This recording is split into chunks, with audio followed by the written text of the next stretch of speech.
Why did you choose to tell the story of a single brigade in Ramadi?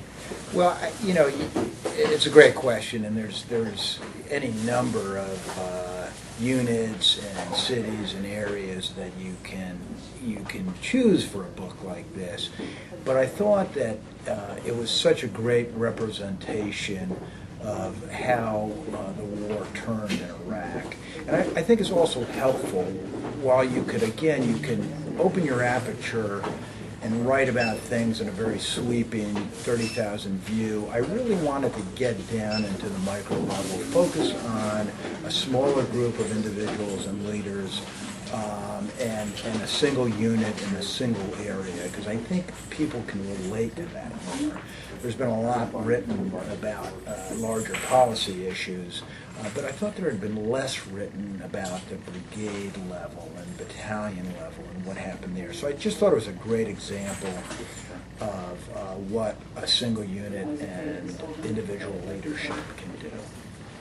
It was quite fascinating for me as I was reading through the book, and I really felt as though I was there.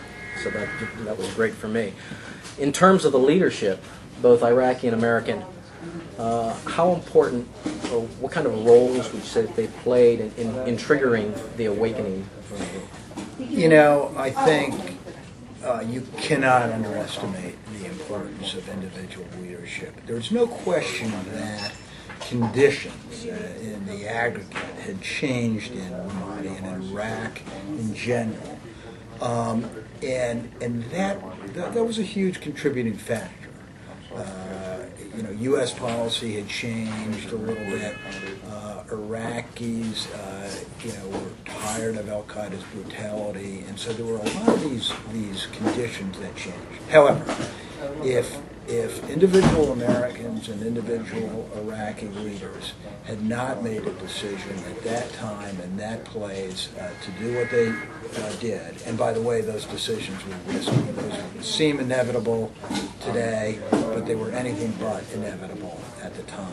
If individual leaders had not made those decisions and not taken those chances, history would be very different today. Colonel McFarland certainly did take some risks. I know from my perspective, one of the most interesting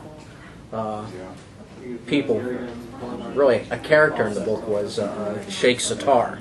And I was wondering if you could describe his role and the influence that he played in those events that took place. Yeah, no, that's a great question, and I've heard that a lot from people who read the book. And of course, going into the book, I went in with a very American-centric view, in the sense that it was a book about an American Union and American leaders. And partway into the research, I realized, well, there's an Iraqi story here that may be even more important than the American story. And it really manifests itself in this Sheikh Sattar, who was a very colorful individual, as you said. And again, conditions had changed, but he was really taking a chance at the time. Very brave, very charismatic, very colorful, and the decisions he made to back the Americans at the time he made them. Remarkable decision, very brave decision, very risky decision. And again, history would be recorded very differently had he not made those decisions. But again, it was a interesting times, because of course Sheikh Sattar was not what we sort of call a linear sheikh in the sense of a prominent sheikh. He was kind of second tier, third tier, looked down upon by the old school sheikhs, the powerful sheikhs, the rich sheikhs, and also had this background in smuggling and other things that the U.S. command was very concerned about. But as it turned out, right person in the right place, and frankly, none of this could have happened, I would argue, without him and the decisions he had made. He was a bit of a shady character, but we can't always be dealing with Boy Scouts either. That's exactly. That's exactly right. What impact did Ramadi and Anbar province generally have on the overall war effort, especially at its conclusion? Huge. I think is the short answer. A huge impact. Anbar is, of course, 95% Sunni, and Sunnis only represent 20% of Iraq. So you say, okay, well, what happens in Anbar? How could that influence Iraq? Well, in the following way. The insurgency was largely, of course, a Sunni insurgency. There were Shia problems, but the key was the Sunni insurgency. Fixing that problem had huge ramifications for Iraq as a whole. And I think that in Ramadi, in Anbar writ large, and in Ramadi in particular, once that problem was fixed, it triggered all sorts of ramifications elsewhere. It took a lot of the wind out of the insurgency. And again, I'm not talking about, of course there's the Al-Qaeda insurgency, militants who need to be killed or captured, can't be reconciled. But they were swimming in a sea of this larger Sunni nationalist movement for a variety of reasons. And once you close that off, once you literally drain that swamp and you left the militants, the hardcore guys sitting there exposed. That was the end of it, I think, at that point. Yeah. In retrospect, we see that at the time, this stuff was very murky. But that is what happened. What are the big takeaways for the military? Well, I think the military has taken away a lot of the takeaways already and taken them to Afghanistan. And I think if you talk to any of the commanders, they'll say, look, you can't take the Iraq plan, dust it off, and apply it to Afghanistan. Afghanistan is a very different place. But it would be a mistake to do that. I think it would be a bigger mistake, though, if you didn't distill the principles learned in Iraq and apply them to Afghanistan. And those principles are things like building local security, working with not necessarily tribes, but local power structures. And Afghanistan is a different situation. The tribal structure is sort of permeated by a sense of warlordism and so forth. You have to be very careful. But you can find those local notables, those local power players who can turn the tide for you. So it's lessons like that are distilled down to principles that I think are critical. And another part of it, I think you'll find that in Afghanistan, like Iraq, one of the things that worked is that the MEF command, the broader command that had jurisdiction over Anbar, was very good about delegating to these brigades and battalions and letting them see what worked, and then taking what worked and applying it elsewhere. And I think those are some of the lessons that they're bringing into Afghanistan.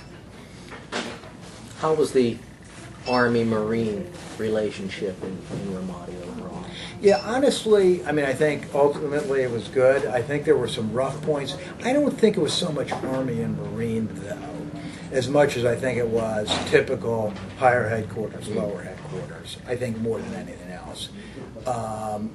In the sense of this, and that manifests itself when the Army Brigade was dealing very closely with Sheikh Sattar.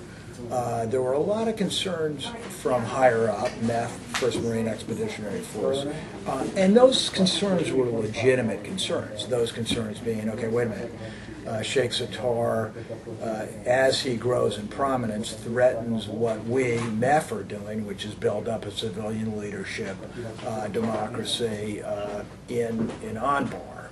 So balancing that became MEF's problem.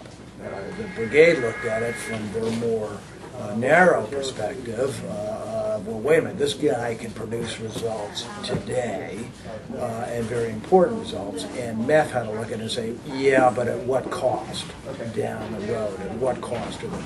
They were worked out, and I think the MEF command was really good about understanding we're going to give these subordinate units lots of breathing space, because this is not a conventional war. We need to let these guys try different things and experiment. So there was tension, and it would be disingenuous to say there wasn't. But I don't think it was so much Army and Marine as much as it was typical kind of upper command and lower echelon. And by the way, as a footnote, you had a situation, of course, where this Army brigade, which was a heavy tank brigade, had a Marine battalion reporting to it, and the Army brigade reported, of course, to the 1st Marine Expeditionary Force. So you did have some real commingling. I think overall it worked pretty well. Yeah, I thought it was very telling in the book in terms of that juxtaposition of the two forces, of the two groups. What other projects are you currently working on? What do we have to look forward to next? Still working on I don't have a book idea yet, but looking around for one. News-wise, of course, like everyone else, we're very focused on Afghanistan now. Iraq, I was there just a few weeks back for the transition. Went out to Ramadi, incredible place now, very secure. I was able to drive around, walk around, visit the government building, which in 2006, and that was only 4 years ago, was a bunker, where it was literally besieged. Today you can walk in, there's a government there, there's police there in the city, Army around outside, a very, very different place. But again, Iraq, unfortunately, really is fading from the front pages a little bit, because it is going rather well. And the focus, of course, tends to be on Afghanistan, which looks a little bit like Iraq may have in 2006 and 2007 as the surge was ramping up. The name of the book is A Chance in Hell. It's a compelling read, and it's available at the Camp Lejeune bookstore, the Marine Shop here in Quantico, and everywhere online at www.marineshot.net.